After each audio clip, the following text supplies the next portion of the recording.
Senator Cruz. Thank you, Mr. Chairman. Administrator Power, welcome. You're here today asking the committee to authorize USAID to receive and spend American taxpayer money. In your prepared testimony, you noted that USAID teams have been working day and night to send some of those resources to the Hamas-controlled Gaza Strip. How much money has USAID sent to the Gaza Strip during the Biden administration? I mean, just first let me say that the Hamas-controlled Gaza Strip, I think, is not, I think the IDF would disagree at this point that that's an accurate characterization.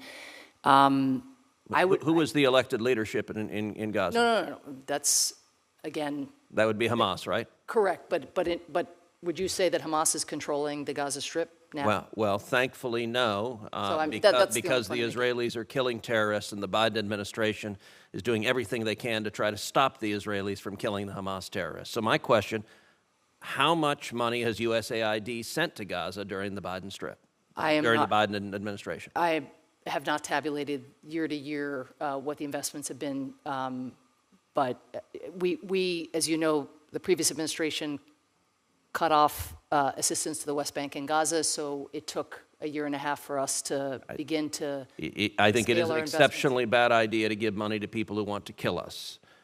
I just want to be clear. You're testifying today. You don't know how much American taxpayer money you've already spent in Gaza, you're asking the question in a specific way, and I'll get you the specific numbers. Related specifically to Gaza, our resources often go to grantees or contractors who are working in the West Bank and Gaza, so you're slicing it narrowly to Gaza. I just don't want to say something that's inaccurate. Okay, well, let's try this from another direction. Since Hamas's October 7th attacks, the Biden administration has surged aid into the Gaza Strip. Now, you're not able to tell us how much. No, that wasn't your question. But, well, okay, if you can tell us how much since October 7th, well, I'll take that too. Okay. We I think, have announced between USAID and the State Department somewhere around $100 million, but that money has not necessarily moved into Gaza, if you know what I mean. I mean, this is to get money into the pipeline in order to get... So how much has moved into Gaza since October 7th? I can't say. Well, there are UN and American government databases that list some of the aid. When you take a look at the databases for 2023 and 2024, you find about $40 million in grants to NGOs and UN agencies that are marked confidential. And you also find that millions of dollars of that aid was actually cash. Which NGOs and UN agencies received that money? Again, I'd want to go through and give you the proper breakdown, but the partners that we rely on and provide the most assistance to would be the World Food Program, UNICEF, International Medical Corps, who, for example, are running a hospital in southern Gaza, seeing 600 patients a day. The partners, if we're talking about the humanitarian assistance, which is where we've surged assistance, we're talking about trusted partners that USAID works with all over the world. So who are the individuals who have received cash? The individuals would be, in the case of the World Food Program, which, you know, in order to keep markets going so that people are not forever dependent on humanitarian assistance, or to give people the ability to make it possible for markets to exist, these are voucher assistance programs, and they go to lists of beneficiaries who are identified by the World Food Program on the ground. So Gazan civilians. Well, when you say Gazan civilians, how much of the aid, cash or otherwise, do you assess that has been diverted directly to Hamas? We do not have reports from our partners about diversion by Hamas, and I would say as well that the government of Israel is not shy about presenting to us evidence of things that it finds problematic, UNRWA being the most glaring example, and this is not something that has come to our attention in other ways as well, and they are monitoring. I will say to be very clear, Senator, just if I could say one more thing, the government of Israel has eyes on everything that goes into Gaza. There's no other way in that doesn't go through COGAT. And so it's really important to bear that in mind, that the system that has been in place since October 7th is the most stringent and vigilant form of surveillance that I've ever seen in my Okay, so you say you don't have any evidence, but if you take a look, you mentioned the poster board, and let's look at the USAID's own Inspector General says that Hamas diverts humanitarian assistance, specifically that the entire Gaza Strip is a, quote, high risk for potential diversion and misuse of U.S.-funded assistance.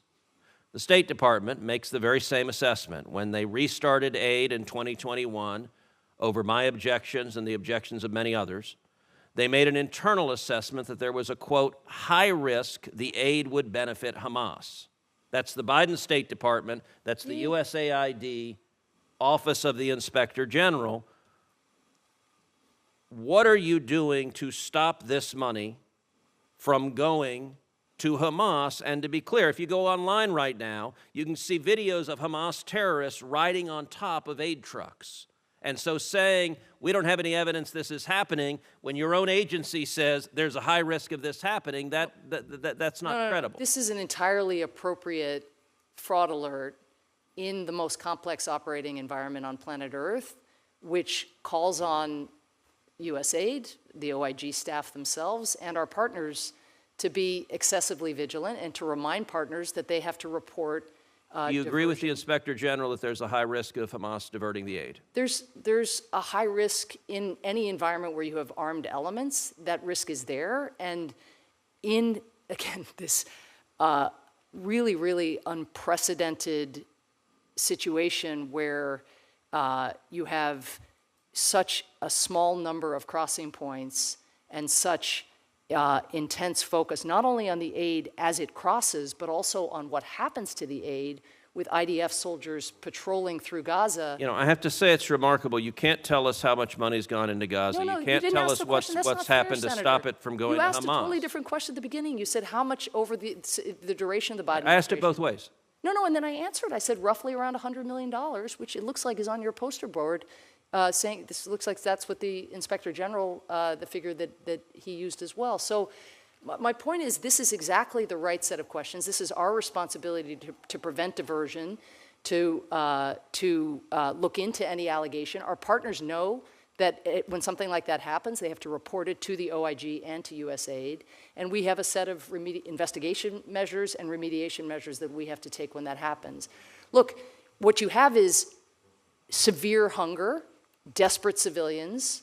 You definitely have, and again, the government of Israel itself, this is something I talked to the Prime Minister about, recognizes that the level of food scarcity in Gaza has made civilians act in a manner that has undermined the traditional humanitarian distribution system, where it's very hard for trucks even to get to their destinations because civilians come and charge the trucks, as you would and I would if our kids, or we might, if our kids were as hungry as kids in Gaza are. So I think the main, I don't want to call it assurance because we have to verify then trust, but the main point I would underscore is that the IDF is omnipresent in Gaza. The Israeli government is omnipresent in the humanitarian pipeline going to Gaza, and they retain the ability to keep track of what is happening on the ground, and they recognize that there's also a security and a huge stability risk, they appear to recognize, I hope they recognize, of allowing so little food to reach civilians who are in such dire straits. Thank you. I had mentioned earlier, Senator Booker, we thank you for your visit to Sudan and briefing many of us as to the current humanitarian crisis in that area.